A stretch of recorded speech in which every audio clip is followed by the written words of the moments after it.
choisi aujourd'hui de vous parler d'un poème très court qui est juste un quatrain, un groupe de 4 vers. Il a pour titre Hamdi wa Choukri.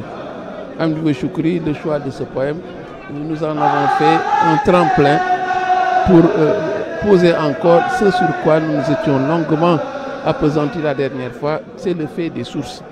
Il y a des sources que l'on a tendance à consulter et d'autres qu'on a tendance à négliger. Mais nous crierons toujours sur tous les toits que ces écrits du Cheikh sont la référence immuable. C'est une référence qu'on ne saurait esquiver parce qu'il y a déjà, n'est-ce pas, beaucoup de choses qu'on peut certifier à partir de ces écrits-là. Le Cheikh, dans son contenu, est égal à lui-même. Il est toujours dans l'adoration de Dieu, il est toujours dans le service de son prophète Mohammed, bien salut sur lui. Il est toujours partagé entre Salat, Sita, et Sita. Et c'est pourquoi, dans le contenu, il reste égal à lui-même. Mais il y a toujours l'arrière-plan. Il y a ces noms qui ressortent de ce poème. Il y a ces indications temporelles, il y a ces indications spatiales, mais qu'on devrait pouvoir exploiter pour faire des recoupements et sortir des enseignements, n'est-ce pas, qui sont très fondés. Donc ce sont des repères incontestables et sur lesquels il ne faut pas fermer les yeux, mais qu'il faut convoquer. Et on le verra, Hamdi wa Choukri en fait partie. Mais ce dédain pour ces sources, évidemment, est explicable parce que tout concourt à mettre à nu, n'est-ce pas, cette défaite cinglante de ceux-là qui ont été ses geôliers. Et le projet funeste qu'il avait déclaré haut et fort, c'est de le faire oublier. Et tout dans les écrits du Cheikh montre qu'au contraire, l'on n'a pas pu l'oublier. Il était présent dans les cœurs et dans les esprits. Et évidemment, c'est également la preuve que tout ce qu'ils avaient comme projet est tombé comme un château de cartes. C'est un poème, disais-je, qui est très court, c'est un quatrain, c'est un groupe de 4 vers.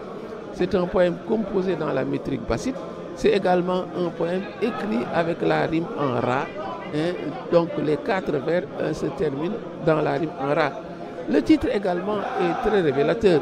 Le titre est Hamdi wa Choukri. Rendre grâce à Dieu par la langue, mais également par l'action. Et il faut, pour ce faire, rappeler la stratégie funeste que ces colons avaient. Parce que si dans une zone d'infortune religieuse comme le Gabon, mais ils échouent lamentablement, mais ils ont pris une stratégie plus subtile, plus funeste, plus rusée, mais évidemment qui va s'avérer un échec fracassant.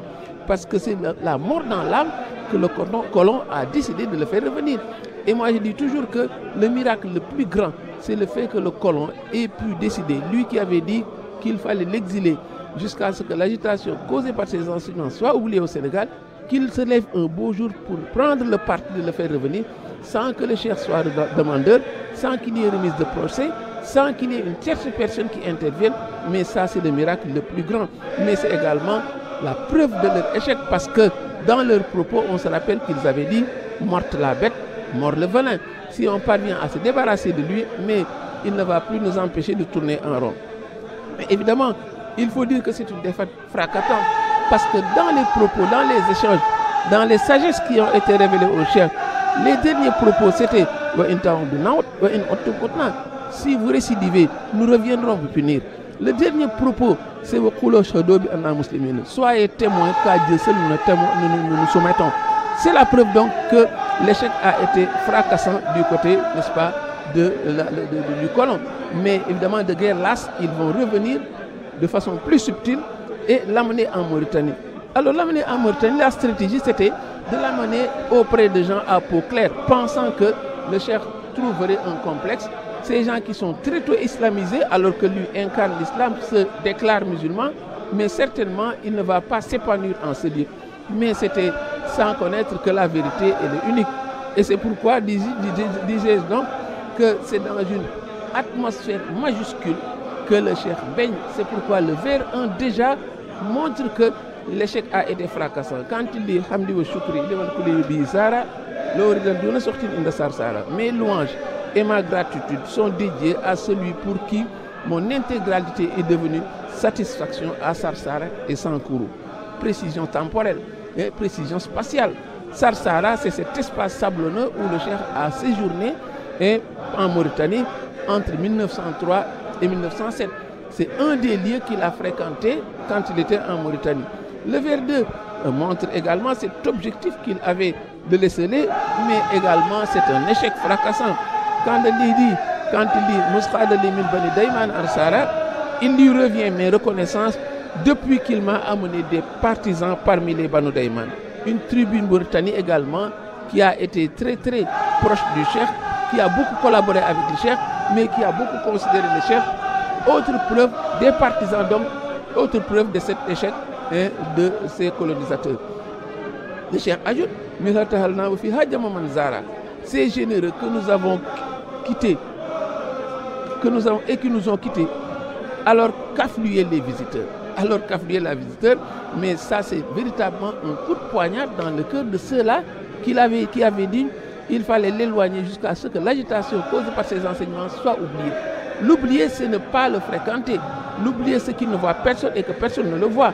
Mais le scénario qui nous est proposé sous les yeux montre que ce qu'il escomptait, l'oubli purement et simplement n'a pas eu lieu. Et le tout, évidemment, le clou vient au vers 4 quand il dit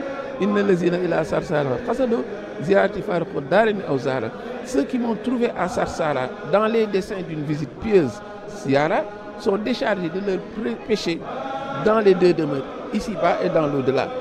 Et là, nous convoquons directement un raccourci, c'est le vénéré Cheikh Abdul Ahad Mbacké, le 3e calife du mouridisme, qui nous enseignait que le grade spirituel qu'il a atteint et qui lui permettait d'éradiquer les péchés de ceux qui sont venus lui rendre visite, mais ça l'a trouvé à Sarsara. Finalement, Sarsara est une simple coïncidence spatiale, mais le grade qu'il a acquis, il l'a acquis en ce lieu. Et le cheikh précise que depuis lors, tous ceux-là qui sont venus dans les mêmes dessins et tous ceux qui viendront dans les mêmes dessins, mais auront évidemment la même récompense, ils seront déchargés de leurs péchés premiers et derniers. Voilà donc un poème très court, un quatrain, mais qui est très riche, qui a beaucoup de prolongement et qui est également le signe d'une victoire éclatante qui va, n'est-ce pas, en se développant, en augmentant. Et voici également la preuve que c'est un poème qui mérite d'être consulté. Des recoupements peuvent être faits, il y a des références spatiales, des références géographiques, il y a des références par rapport à des ethnies et des tribus, mais c'est la preuve qu'on peut se fier à ce poème pour faire un enseignement digne de ce nom sur l'itinéraire du cheikh. Wassalamu alaikum wa rahmatullahi ta'ala wa barakatuh.